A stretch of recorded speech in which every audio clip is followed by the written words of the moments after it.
parole est à Monsieur Laurent Alexandre.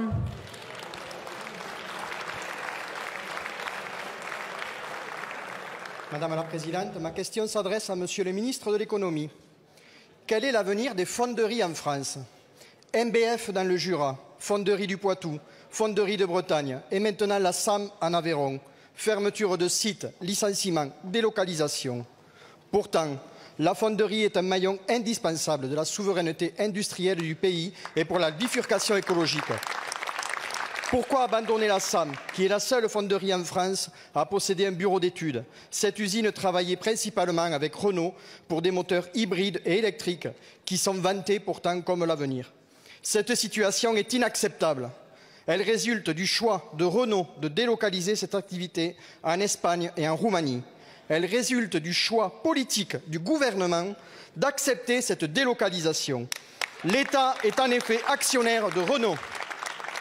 Cette décision a entraîné le licenciement de 333 salariés dans un territoire, le bassin minier de Decazeville, déjà meurtri par le déclin industriel et la fermeture de sa maternité.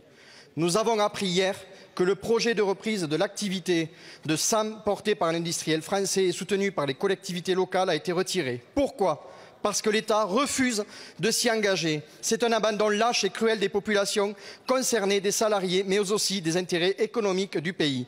Monsieur le ministre, comment pouvez-vous parler de réindustrialisation de la France et laisser délocaliser toutes les fonderies? La stratégie du gouvernement et de Renault est telle qu'il n'y ait plus une seule fonderie en France. Vous engagez-vous à intervenir auprès de Renault pour assurer des commandes pour permettre la reprise de la SAM?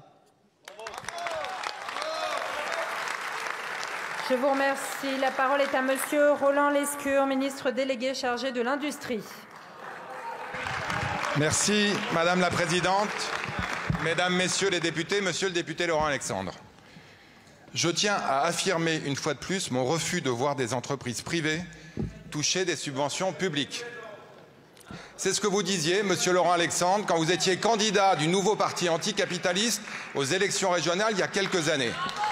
Alors je suis très heureux de voir que vous reconnaissez avec nous que oui, l'État peut jouer un rôle, et il joue un rôle dans le soutien de l'industrie française.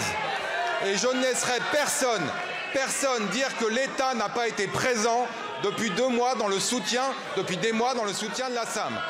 Dès l'annonce de la liquidation judiciaire, le ministre Bruno Le Maire a reçu des représentants des salariés pour leur affirmer que nous les accompagnerons.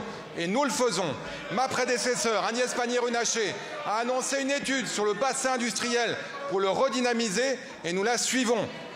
Rien que dans le département, ce qui a été voté par cette majorité, monsieur le député, territoire d'industrie France Relance, c'est plus de 20 millions pour 40 entreprises. Et en ce qui concerne le projet, nous avons accompagné le repreneur en refinançant son PGE, en payant les études de faisabilité du projet et évidemment nous étions prêts à financer l'opération.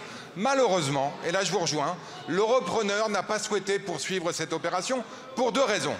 La première, c'est vrai, du fait de commandes insuffisantes du client historique et d'une relation client-fournisseur, il faut le reconnaître, et ça ne date pas d'hier, dégradée.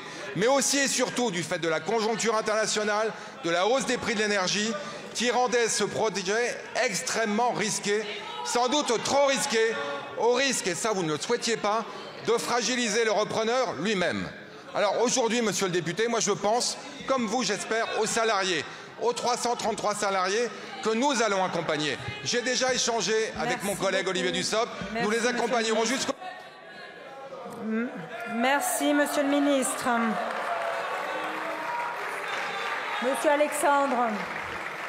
Quand vous dites accompagner les salariés, c'était peut-être tout simplement permettre aux repreneurs de pouvoir reprendre cette société avec Renault, dont l'État est actionnaire. Et quant à mon curriculum vitae, je vous invite à revoir vos fiches, elles sont fausses. Merci.